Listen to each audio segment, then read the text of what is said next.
Welcome to the continuation of the discussion on the Yoga Sutras. This meeting will be recorded and will be posted on YouTube. So if you have missed any of the previous discussions, you may find it on YouTube. Also, if you have any questions, please feel free to unmute yourself and ask. Please use the raise hand feature of Zoom in order to maintain the queue. If you are not speaking, please mute yourself in order to minimize the disturbances. Thank you.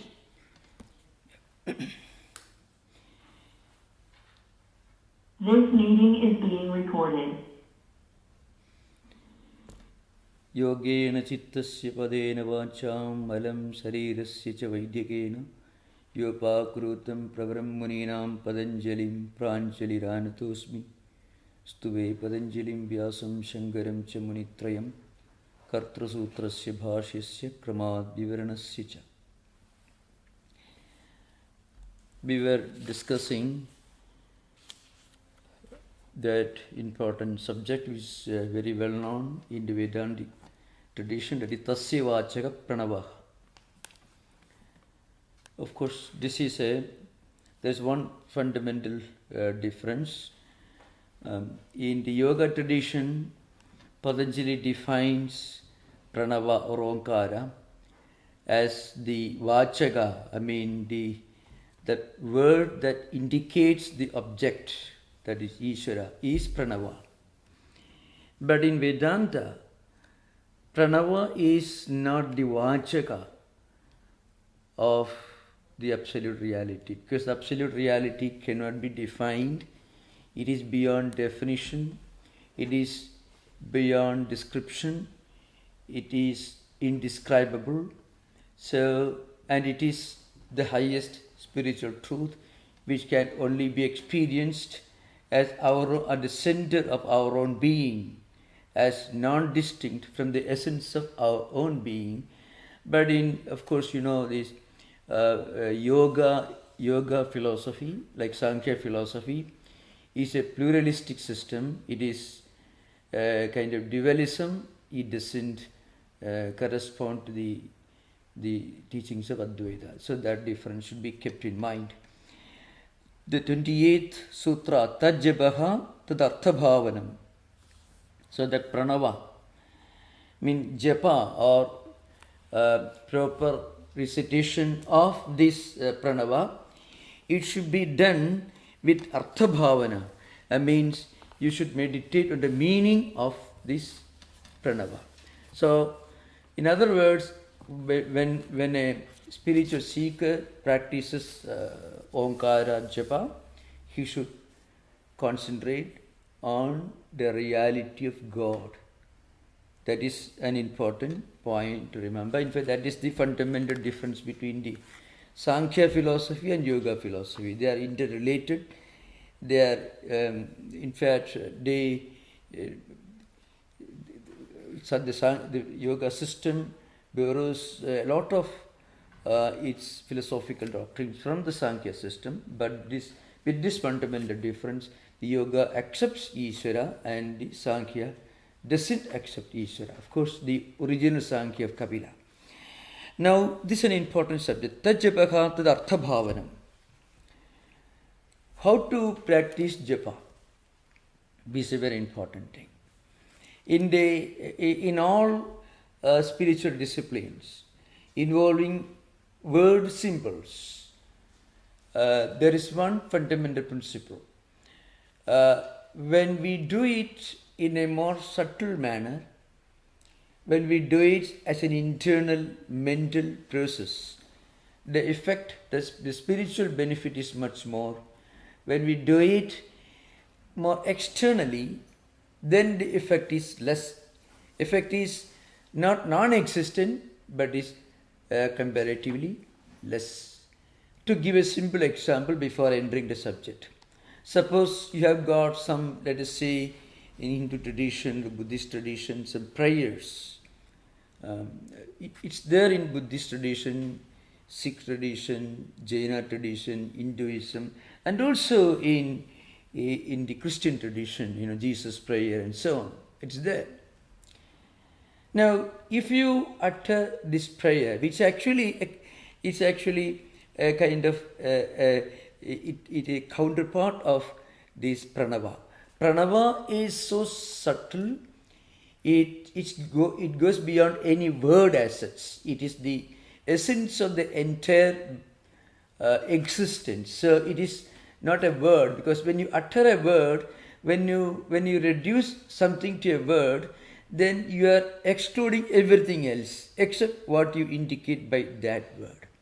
But if you utter the word Om, really speaking, it corresponds to the entire reality of existence. Because as I mentioned earlier, Akara, Ukara and Makara, these three letters are pronounced, articulated by opening the mouth, by closing the mouth, and also the middle, half closed, half open. So they together constitute all human possibilities of verbalization, all that we can try to refer with any word symbol. So in that sense, it is in Shankaracharya's commentary in different Upanishads like Mandukya, Brihadaranyaka, Chandogya and so on, you find elaborate description which I am not going to details. I mentioned we have Mandukya Karika classes. The long elaborate classes are there, and also we have Bhashya classes. You can go to the Vedanta Society of San Francisco's or online system. So now coming to the subject, all word symbols have this fundamental principle on which they are based. One is, the more subtle, the more internally, the less verbally, that means the more internally that you pronounce it, you utter it, the greater, the deeper the effect. So if a prayer, if you utter or articulate internally without making sound, but internally, then that prayer takes you deeper to the real meaning of that prayer. If you utter it very loudly, then to that extent, it takes you away from its essence. It is very good, of course, if a person can shout a psalm or a prayer. It's better, that way you'll be able to shut out all other Shabda Prapancha, means all other words and all other sounds you'll be able to shut out. You'll be able to focus on what you're uttering very loudly. But then the spiritual effect will be much less. So based on that principle, japa is divided into Vachika, Upamshu and Manasika.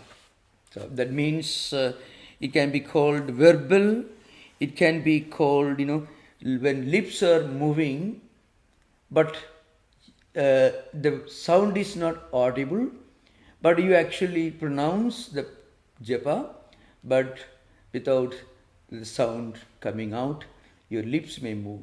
It is called Upamshu. And the third one is Manasika. When you don't even move your lips, of course no sound ever comes out, but the japa is going on internally as a natural process, and this is the most powerful way of uttering any prayer, any word symbol. I don't want to go into details, but you can see many of these in the classical Christian mystical tradition. In a more pronounced manner, you can find in the Russian Orthodox Church the Jesus Prayer. Those who have read the well-known book, The Way of a Pilgrim, or The Pilgrim Continues His Journey, which are autobiographical writings belonging to the mid-19th century Russian Orthodox mystical tradition, you can find a pilgrim when he actually realized the reality of Jesus' prayer, then he found it's a natural phenomenon happening in his mind spontaneously, and that was the time when he realized the essence of it. Similarly, any prayer, any mantra, japa that you do in a very internal manner, it directly takes you to the highest spiritual experience. So these are three, of course, from a preliminary standpoint, three types of doing japa. One is Vachika, which is of course very obvious. You utter it. That second one is Upamshu. Upamshu is more subtle. I mean, you actually, your lips are moving, but it's a kind of low whispered voice. You don't hear it, but it is going on. And the highest is Manasika, when it becomes an internal process. In the Bhakti tradition, in the Mantra Japa tradition of Hinduism, this subject has been elaborately described and explained in different devotion classics that we can discuss later. So this is one. The second way of looking at it is this one. First of all, there is a evolution taking place when you utter any mantra. It is with para, pashyanti, madhyama, vaikhari.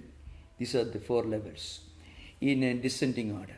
So we should begin with an ascending order, which means the grossest and most preliminary, the beginning, the way of practicing japa is vaikhari, it's called, where you hear the sound when you utter any kind of mantra or prayer. You do it loudly, others hear it, you hear it. This is the beginning. This is the first stage. And then there is another stage, madhyama, where the sound is less, which means you are going deeper into the essence of the japa. When the sound comes down, that is true everywhere. You can find whole streets full of very big sound, shouting. That's wonderful actually. That is certainly a very wonderful, a grand way of beginning spiritual journey. If thousands of people can gather and chant some great prayers, meditate, anything, it is wonderful. But we should remember from a spiritual perspective, it is only the beginning. It is vaikhari. But, if that person goes to his room and sits there and starts chanting the same mantra, same sacred word, symbol, so that others may not hear, he may hear. It is called madhyama.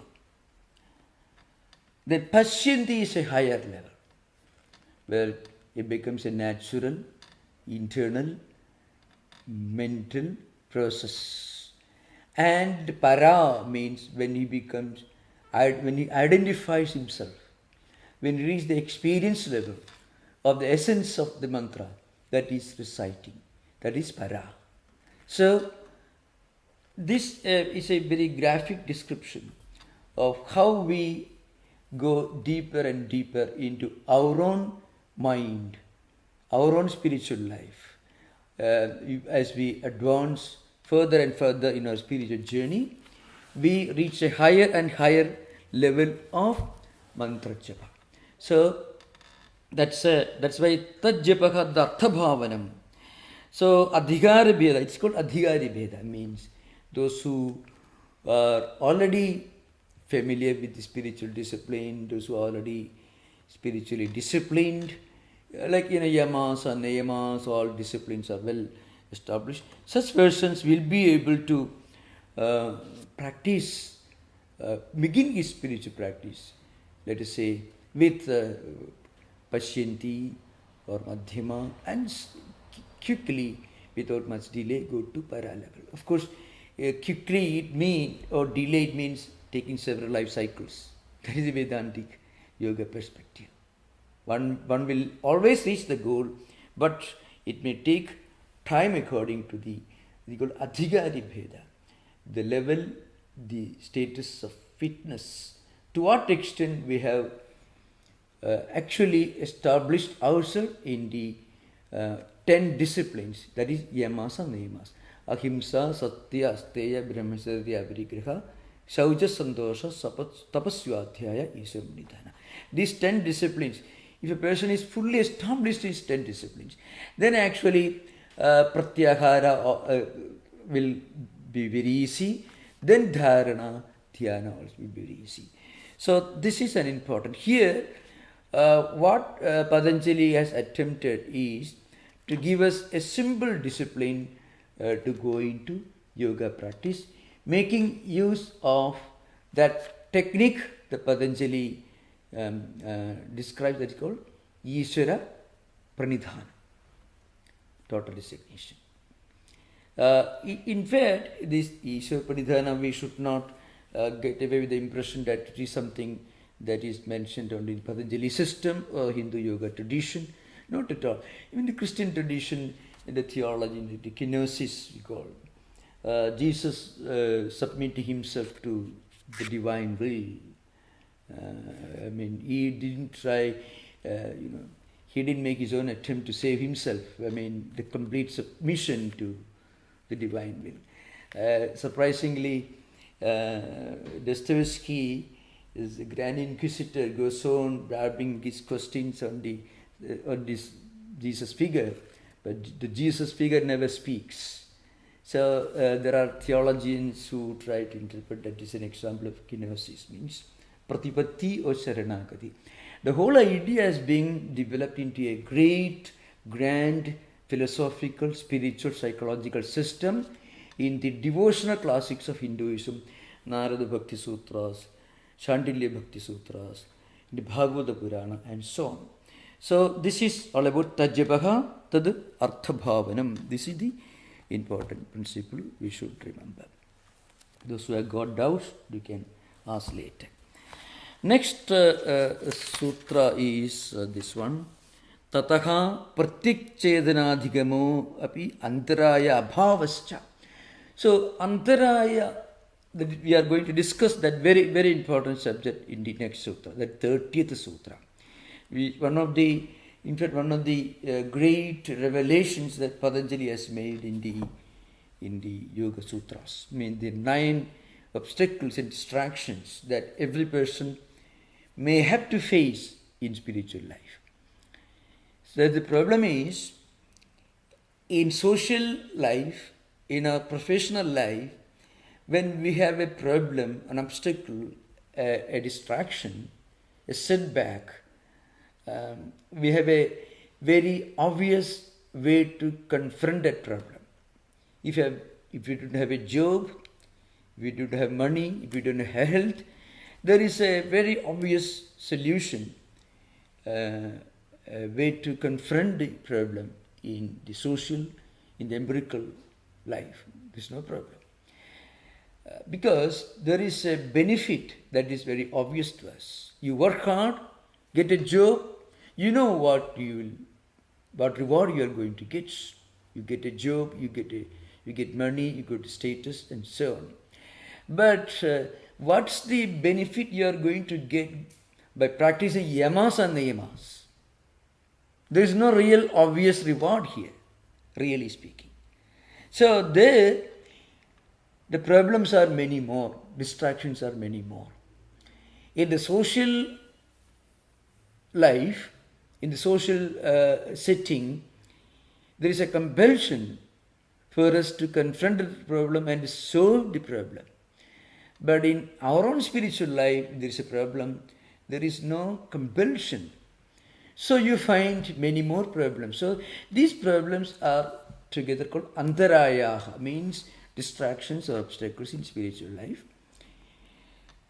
which we are going to discuss very soon when we discuss the 30th sutra.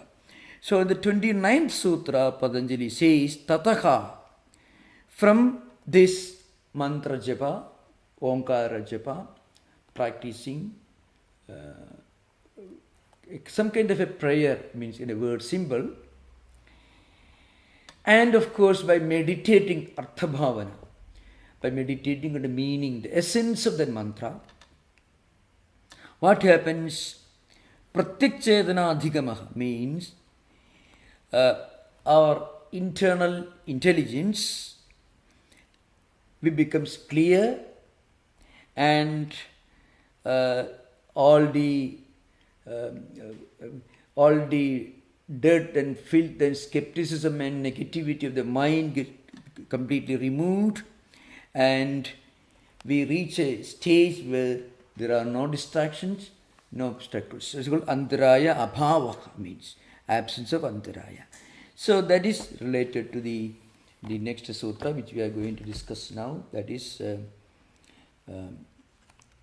we will take it up. The sutra is this: Vyadhi, Sthana, Samsaya, Pramada, Alasya, Avirati, Bhranti Darshana, Alabdha Bhumigatva, Anavasthidani, Chitta Vikshepaha, Te Antarayaha. It's a long, very long sutra. Vyadhi, Sthana, Samsaya, Pramada, Alasya, Avirati, Alabdha Bhumigatvam, etc. These are the obstacles, these are the problems that every person will have to encounter in spiritual life. These are psychological problems or obstacles in the path of yoga. Now, we may call vikshebas or distractions. Now we will discuss this subject one after another rather elaborately, of course with the help of Vyasa's commentary, this being an important sutra. So disease, kind of languor, that is indecision, carelessness, sloth, sensuality, mistaken notion, missing the point, instability. These are distractions. It's an important point. Now, of course, here Vyasa has written very, very important commentary, which is one of the celebrated parts of Yoga Sutra literature. Vyasa begins his commentary. After this, I will try to connect Vyasa's statements with our everyday psychological landscape, because frequently you find when you read and interpret these ancient ideas coming from ancient sages, and when we explain this in this 21st century, one may feel a kind of disconnect, because these terms had certain well-structured definitions and meanings in those times when these commentaries were written. But surprisingly, they are very real and very obvious when we interpret them in the context of our own times. So first the commentary. Bhashyam atha ke antarayaha ye chittasya vikshepakaha ke punaste kriyanto va iti. So this is the sutra. What are these impediments? What are the obstacles? In other words, put in simple context, when we apply for a job, when we make an appointment to go to the Kaiser, to medical appointment, or when we engage in our everyday professional duties and responsibilities, of course we may face obstacles, but we always succeed in confronting the obstacles, because as I mentioned earlier, there's a problem that is obvious and there's a need to solve the problem that is also obvious, and therefore there is a solution. But these distractions are different. Now, Vyasa's greatness was that he brings in the God idea, Samadhi Pradhan, as an important tool to solve all these problems. Psychologically, what happens, when we can resign, when we can surrender all our activities to some higher sublime purpose, which is basically God's will, God's grace, etc., then you find a huge burden is taken off our shoulders. Of course, we should remember, and this is very important to remember, the God idea in the Yoga Sutra is somewhat different from what it has come to me in many of the theological debates and discussions. It is not a God idea that that threatens you with punishment, that promises reward for your actions. That whole concept has to be altered. So that's why the Yoga Sutra has got a very secular context. Relevance also to our times. So God is here considered to be an embodiment of sublime, universal compassion, equality, and something that is very logically understandable, logically intelligible, even in the context of everyday life.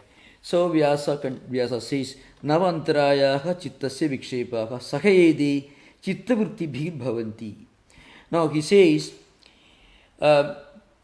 these 9 obstacles of the mind, they exist, they arise only when there are fluctuations.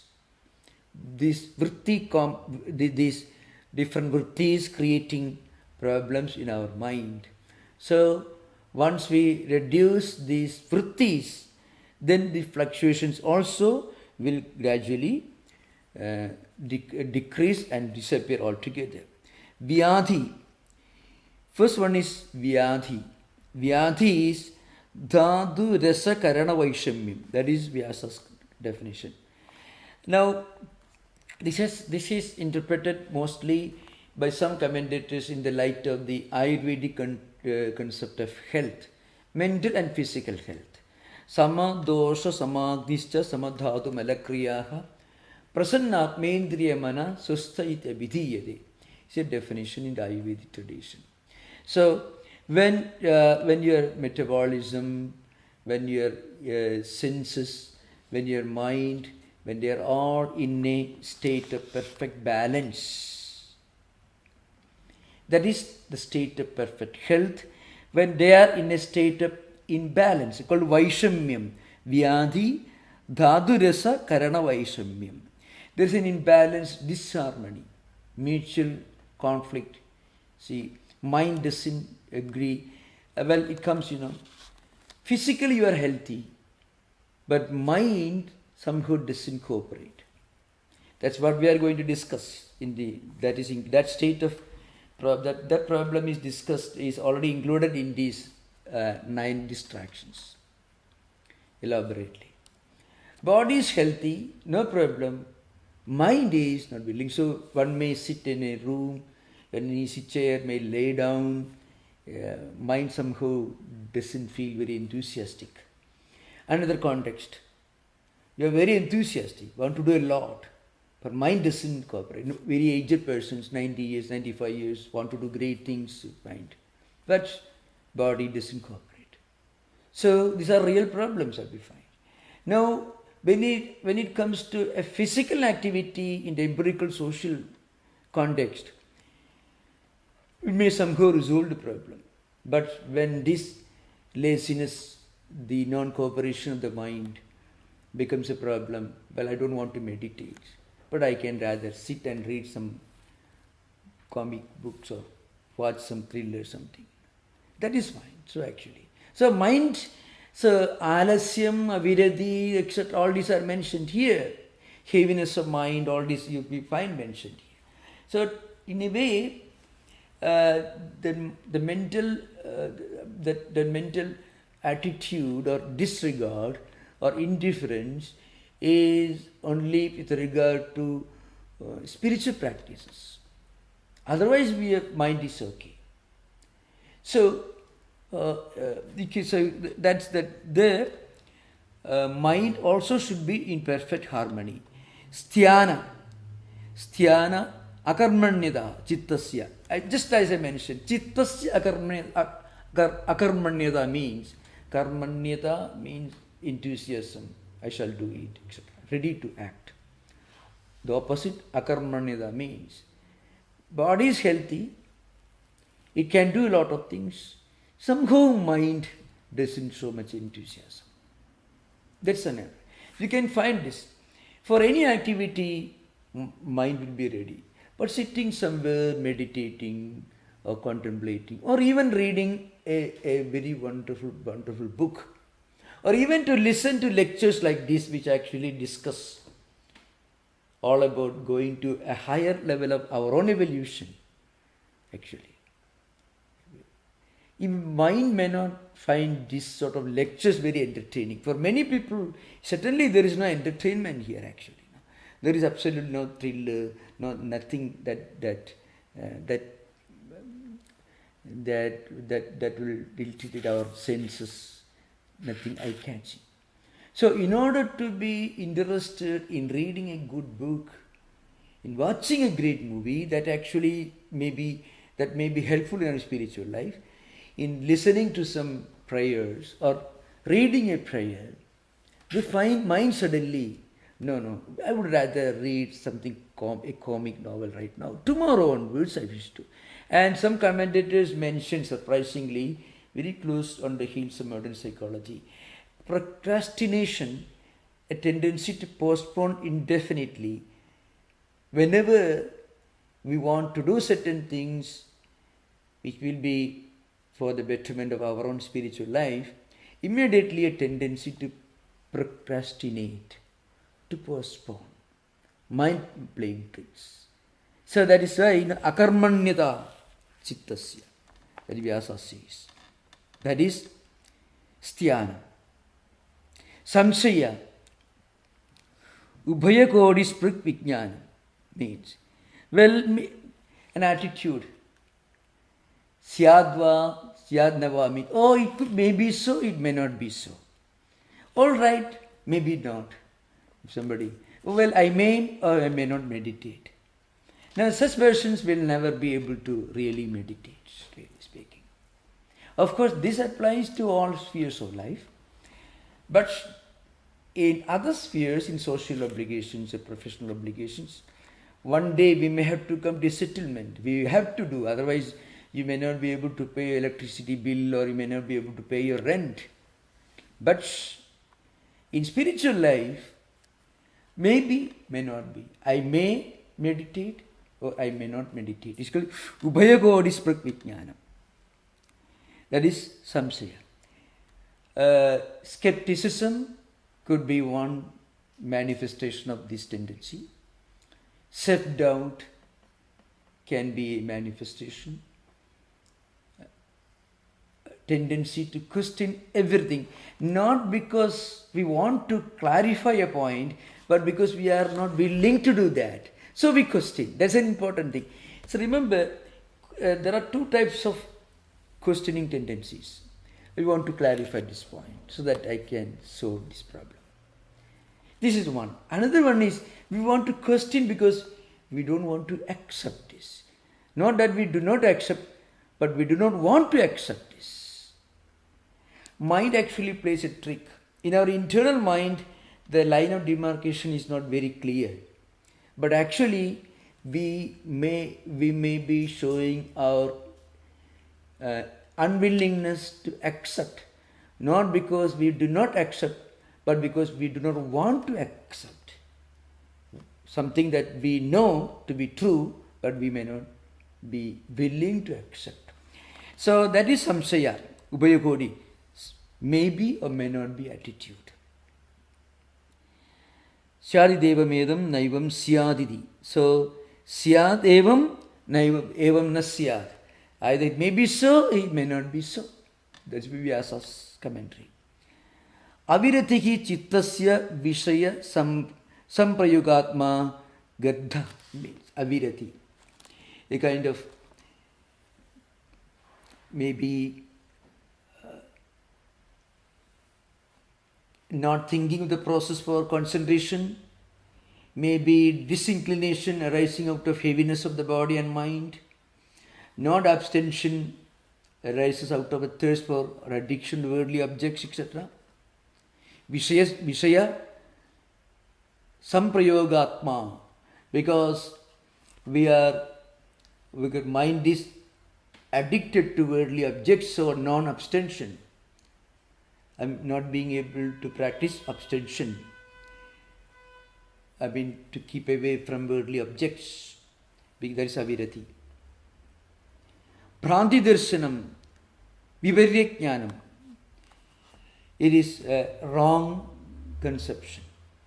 Again, we should not mistake that this is a kind of intellectual phenomenon. It's a natural tendency to see the wrong side of things, or to interpret, to recognize and interpret the right for the wrong and the wrong for the right. That is also a very deep internal process. It's not due to lack of intellectual understanding. Patanjali's psychology goes much deeper.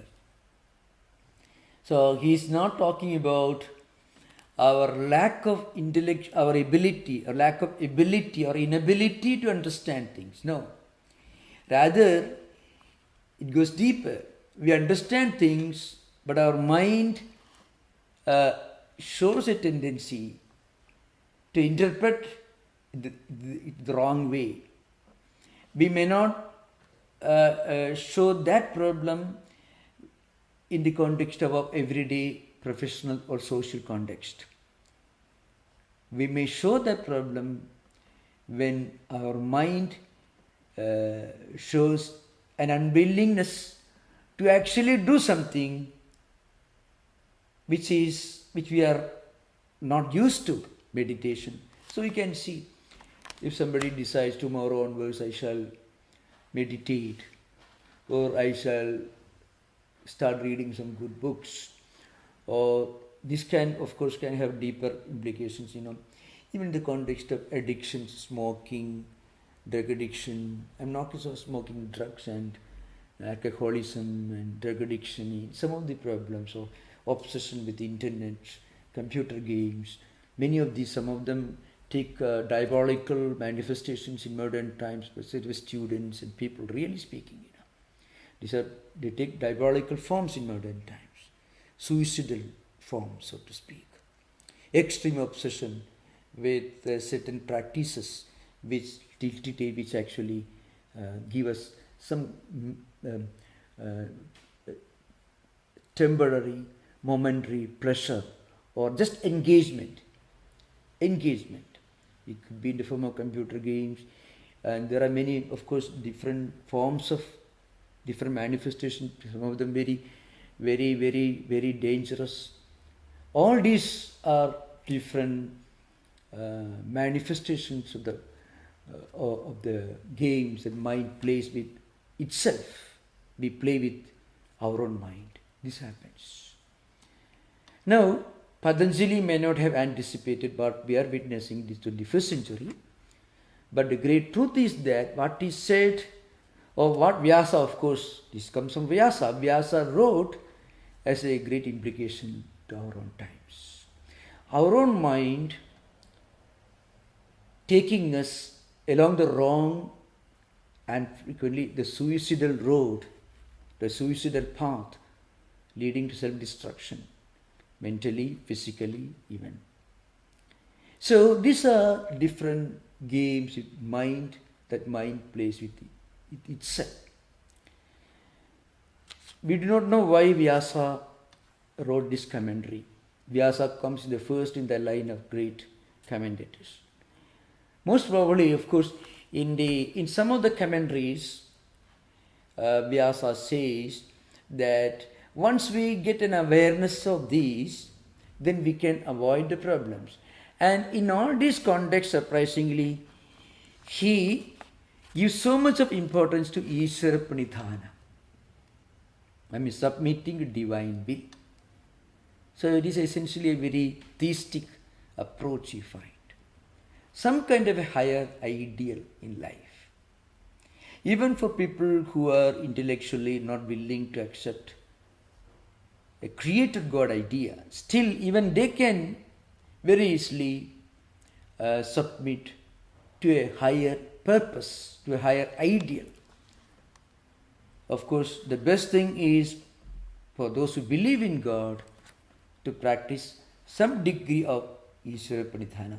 As I mentioned in my class during interaction, during question and answer last session, somebody asked this question. Ishvara Pradhana is mentioned in the first sutra of Sadhanapada, where Patanjali defines Kriya Yoga, Tapa Swadhyaya Ishvara Pranidhananani Kriya Yoga. That is one Ishvara Pranidhana, where what Patanjali, according to commentators, what Patanjali indicates is Bhakti Yoga, practicing or developing some devotional disciplines, and also, of course, some higher spiritual ideas, that's a path through which you enter spiritual life. But here, what Patanjali says is, even if we cannot fully get established niyamas and niyamas, still, if we can surrender ourselves to a divine will, that's why I compare to this kenosis idea in the Christian theology. Of course, remember, it is in the strictly in the Christian theological context, it is related to Jesus emptying himself of his own special spiritual powers and submitting himself completely to the divine will. He didn't try to save himself. I'm not limiting the implication to that Christian theological context. But idea of submitting to a higher purpose,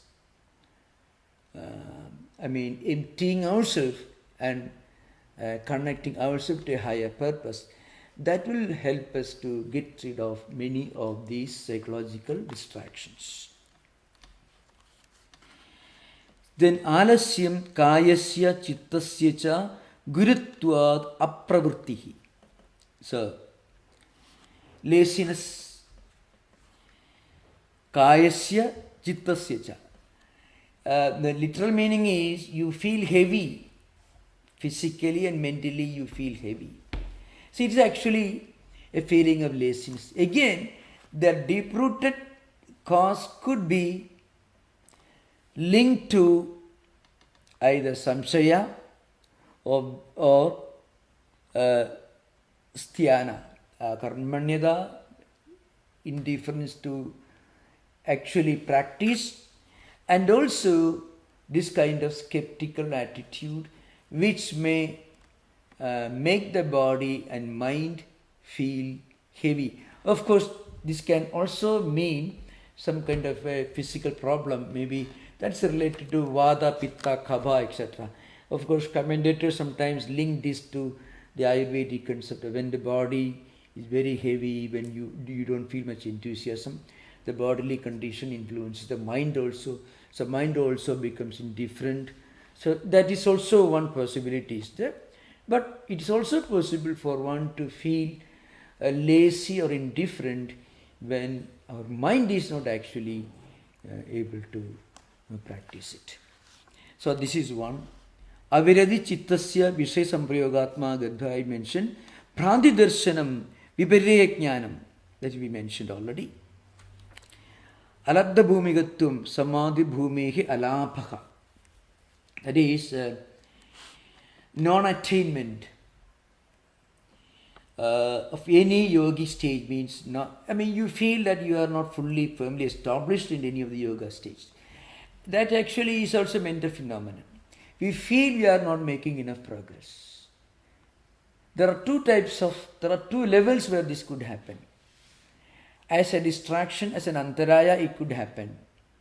And also as a result of extreme sincerity and practice also, one may feel a kind of dissatisfaction with what one has already achieved and want to do more and to advance further in spiritual life. That is also one state. But here it is mostly a kind of pathological self-doubt, a feeling that, well, still I have not attained anything, still I am not making any progress, this kind of attitude. That's why it is called antharayas. There's an important. You find many great spiritual seekers, devotees, feeling dissatisfied. You find in the Bhagavata Purana, Prahlada, a little boy of 5 years, is a great devotee. The greatest devotee of Bhagavata Purana is the son of a demon. And his father was his worst enemy, in fact. And he became, according to Sri Ramakrishna, Prahlada is the greatest devotee in the Bhagavata Purana. So Prahladascha Daityanam, he belonged to that clan of demons class, so to speak. But that boy was the greatest devotee of God. And he was always in a state of communion with the divine. But sometimes he felt, well, I'm still away from God. And sometimes he felt, well, he's close to God. So that kind of feeling, this is not Anthraya, remember. That is the natural feeling of a very great devotee who feels always, he wants to be always in communion with God. So if there is the least separation, he feels terribly dissatisfied. That's not the implication here. Here is in the pathological mental condition where a person, he constantly nags, a kind of nagging situation. But I'm not making any progress. I'm not making any progress. I'm not able to do anything. That's also an Anthraya, a mental distraction that should be got rid of. So once a person submits himself to God's will, when he won't have any complaint, even if he's not making any progress. It's God's will that I'm not making enough progress. So why should I complain? So this problem will not be there. So that's why alabdhabhumigatvam will not be there. Anavasthitatvam yalabdhaya bhumau chittasya apradishtha. Inability to remain in a state, to failure, inability or the failure to maintain the attained state, the state that they already attained, the person feels. Suddenly there is a distraction. Again, there is a change.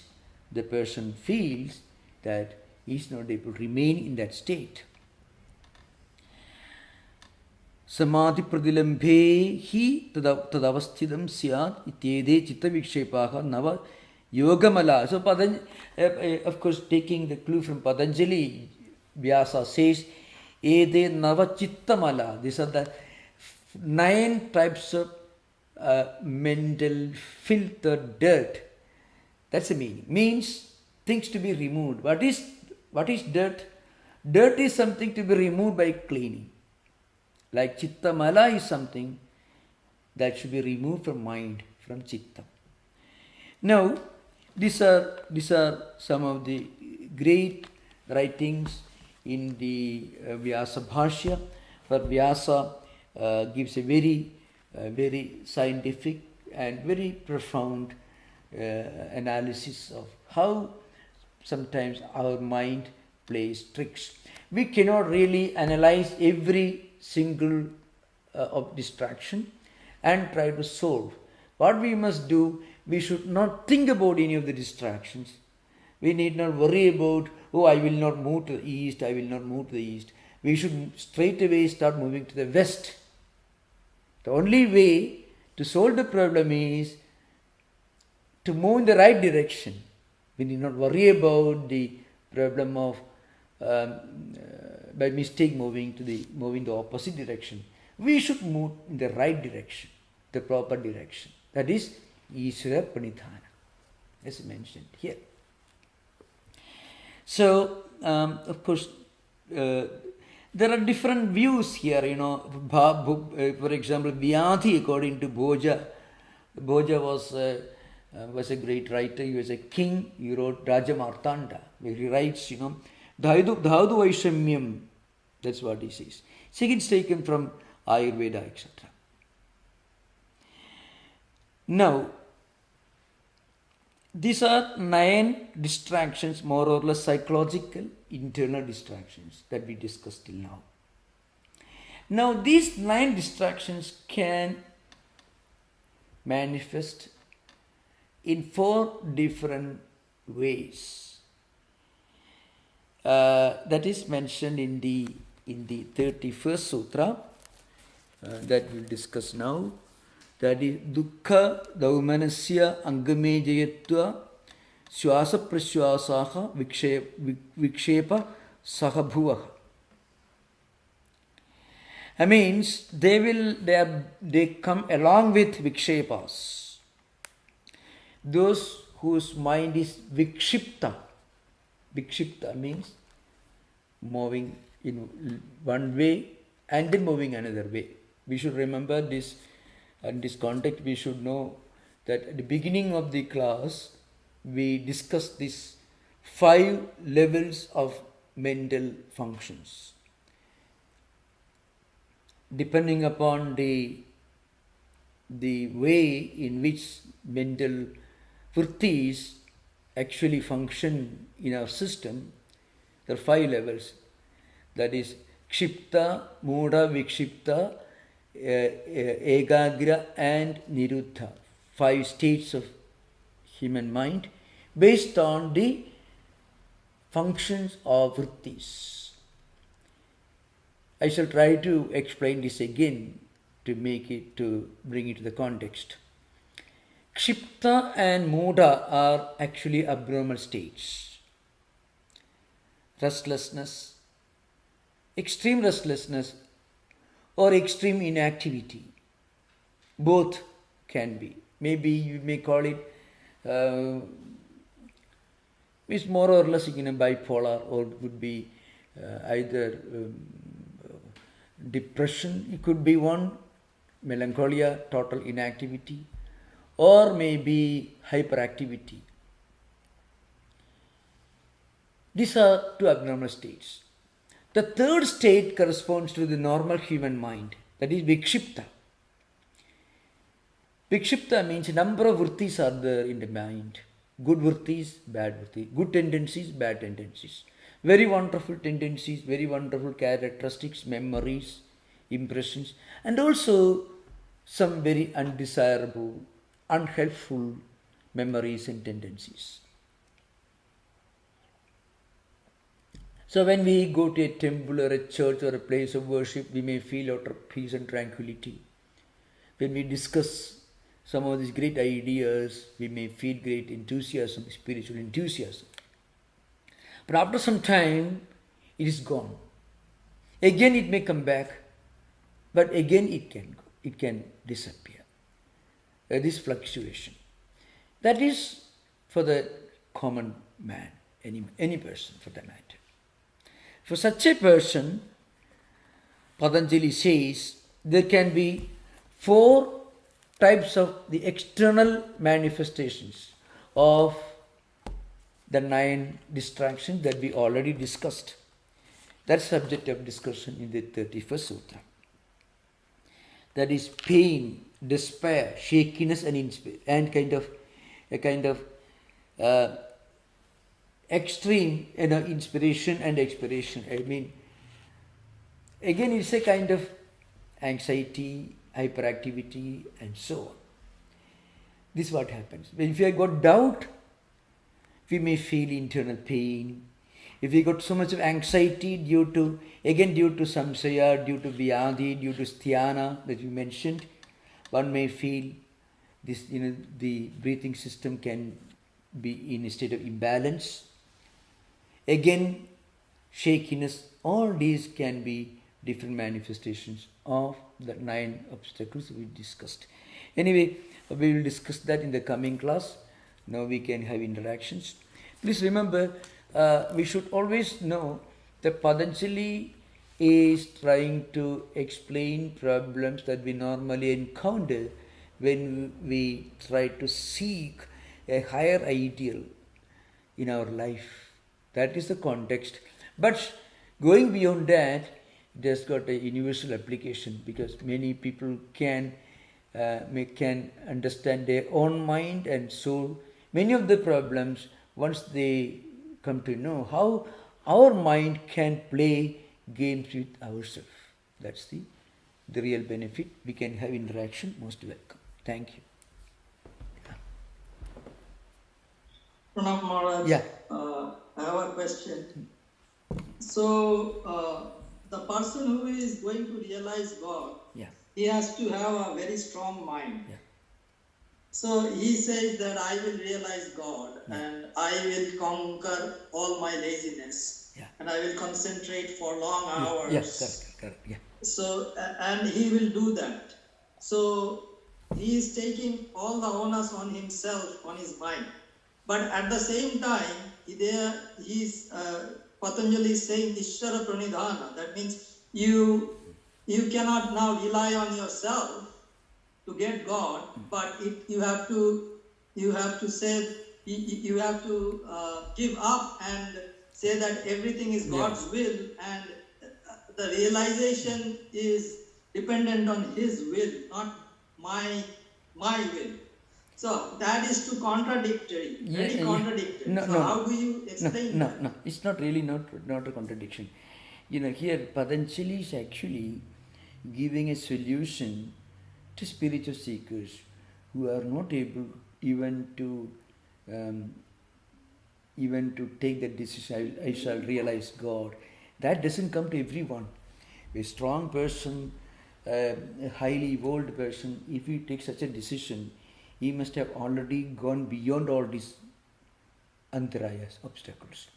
Patanjali is here talking about those who cannot even concentrate a little, sitting somewhere, meditate, or think of yamas or niyamas, practicing all this. You practice santosha, for example, one of the niyamas, but then suddenly you feel dissatisfied. So actually it's against it. I will practice contentment.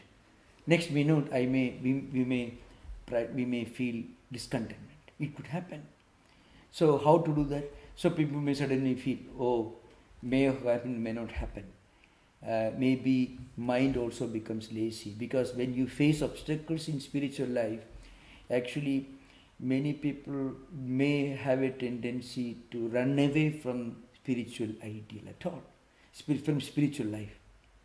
When you read a wonderful book, any spiritual classic, you may feel great interest, but next day you may not show that interest. That is vikshipta chitta.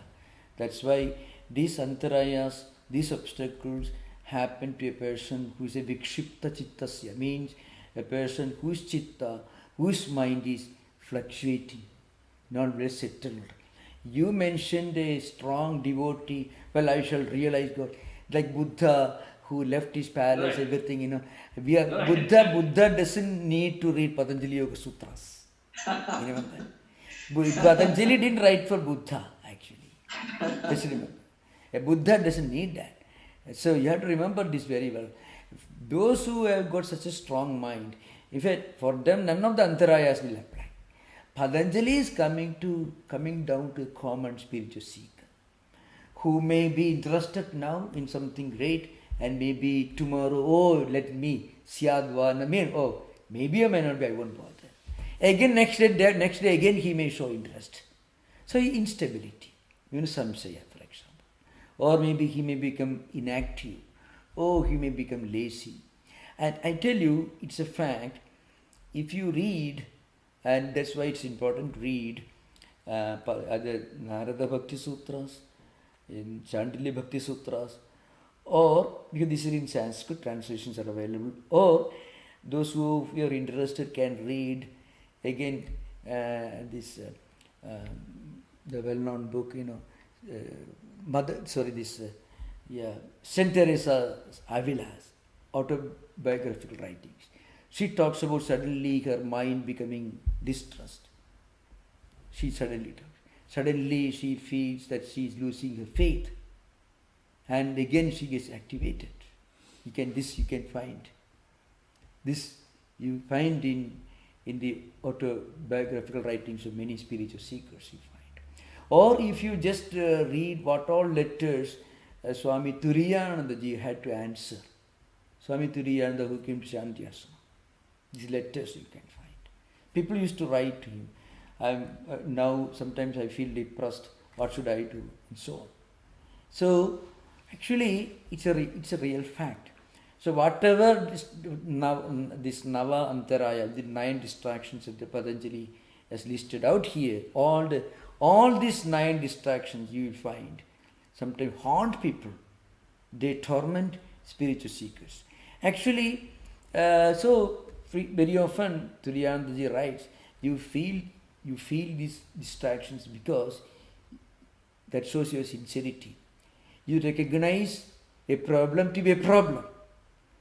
In fact, to be able to recognize a problem to be a problem, you should have already started your spiritual journey. You should have already done some spiritual practice to be able to recognize a problem. So you go ahead. So you find in many of the writings, you can find Swami Brahmanandaji's writings, how he replies to the disciples who frequently wrote to him expressing the problems. And you find in the Saint Teresa of Avila's writings. Of course, a kind of monologue, it's soliloquy, she suddenly expresses doubt. So it's very common nowadays. So all these 9 distractions are very common for a spiritual seeker till he makes some substantial progress. It's not for Buddha. The Patanjali did write this Yoga Sutras for Buddhas to study and practice. Buddha was greater than Patanjali, to be that's a reality. Buddha was far greater than Patanjali. Of course, I'm not comparing, in a half light way I'm telling. So, many of the great Buddhists themselves studied Yoga Sutras. The Mahayana Buddhism, there are 2 schools. One is the Vijnanavada, the practice Yoga Vijnanavada, and of course Shunyavada. So many of them practiced yoga disciplines. So please remember that.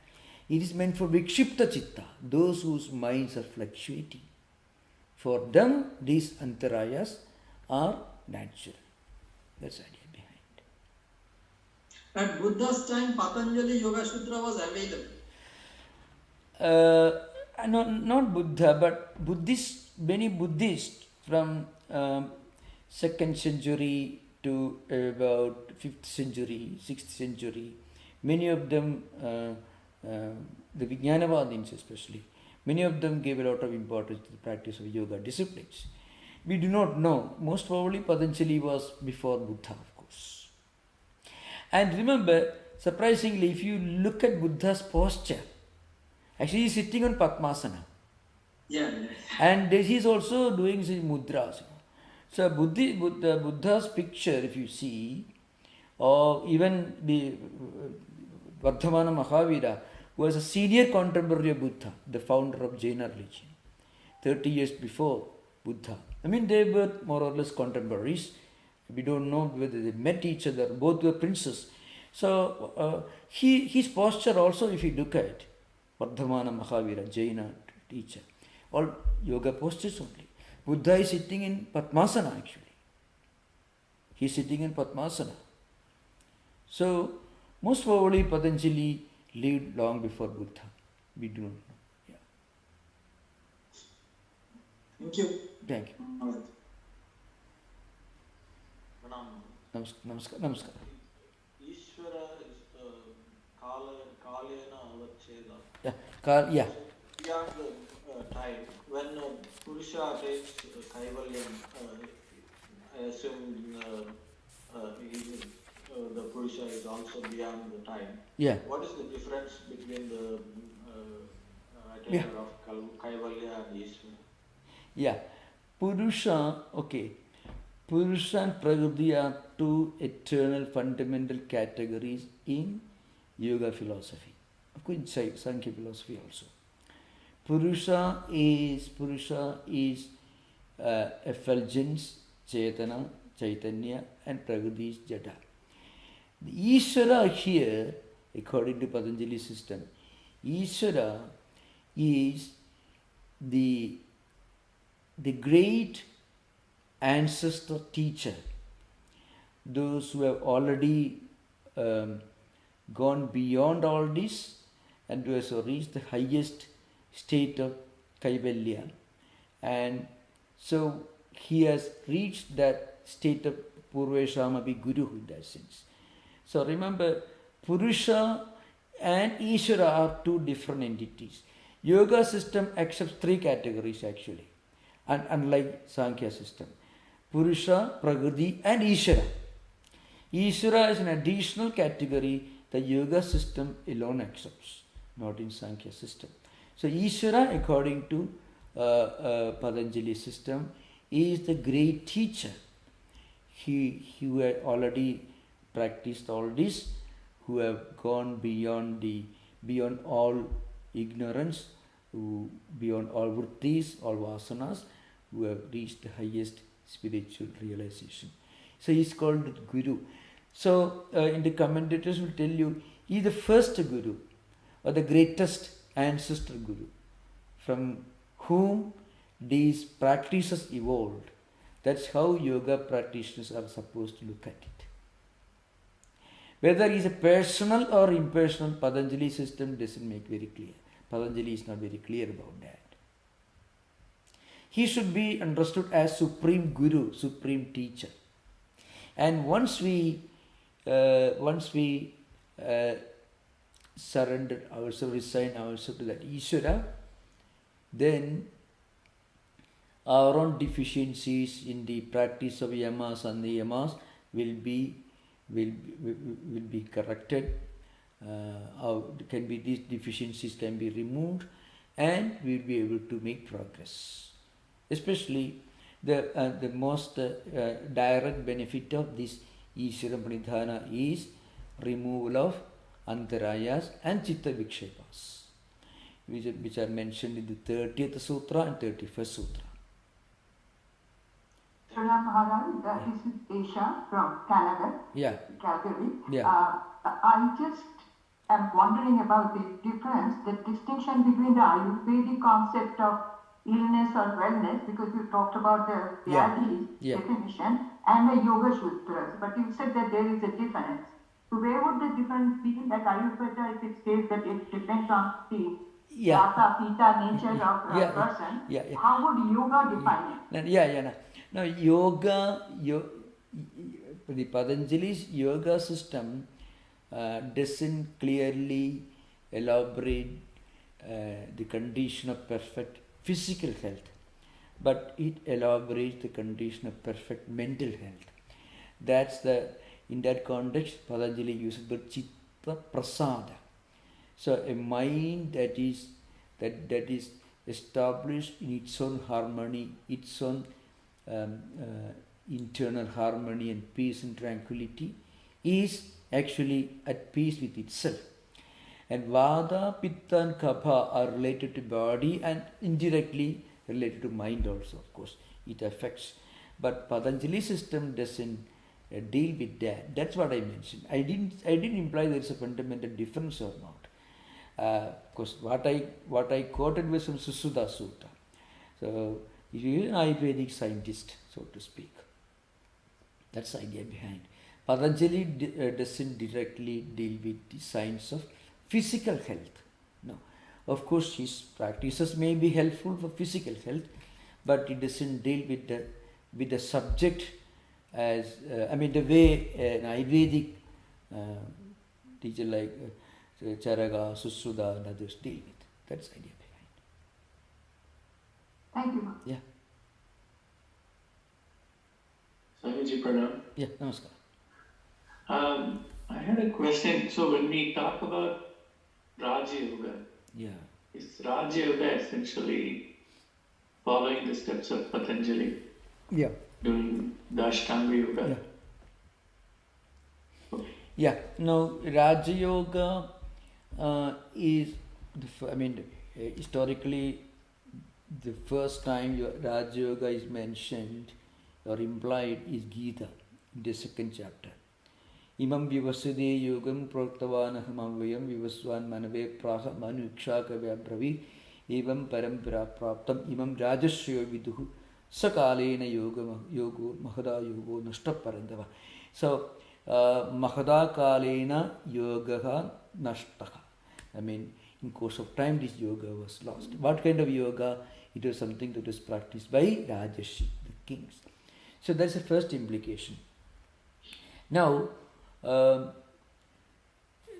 according to Swami Vivekananda and many modern writers, Raj Yoga literally means Ashtanga Yoga. These great sages philosopher kings, Ajashaya, great Janaga and Ashupati and Panchala, many of the kings mentioned in the Upanishad literature. They were great practitioners of yoga, Ashtanga yoga. Through Ashtanga yoga, they attained perfect mastery over themselves, over their own mind, and attained yoga. And therefore, they could, on the one hand, rule their kingdom as great kings would rule a kingdom.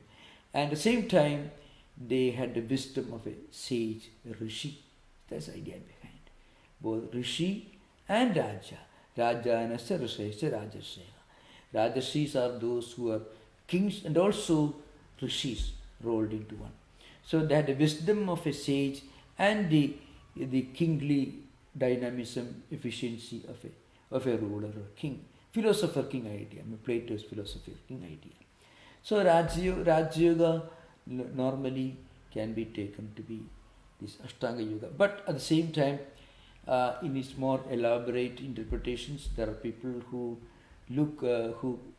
link Raj Yoga not only with Patanjali's Ashtanga Yoga but also with Tantra and other subjects also. So in the Upanishad literature, the great Rajarshis were also great teachers of Vedanta. Janaga, Ashwadi, Panchala, many Ajatashatru. You find all these great kings who are also great teachers of Vedanta, Vedantic truth in the Upanishadic tradition. So that's why some scholars link Raja Yoga to Patanjali system, to Tantra, and also to Vedanta. Maybe that's the most comprehensive way of understanding it. Yeah. But its practical aspect must be, I think, Ashtanga Yoga. Self-mastery, going beyond the mental fluctuations, getting a grip over your own mind, your own emotions, your own feelings, self-restraint and self-control. That's the essence of Raja Yoga. Okay, thank you. Thank you, Swami. Thank you.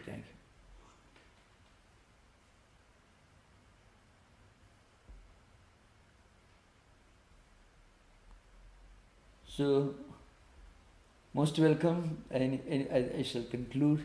So we'll continue this subject again next week. Om Shanti Shanti Shanti Harihi Om Tat Sat Sri Ramakrishna Arpanamastu. Pranam Maharaj. Namaskar. Thank you, Swamiji. The recording has stopped. Thank you.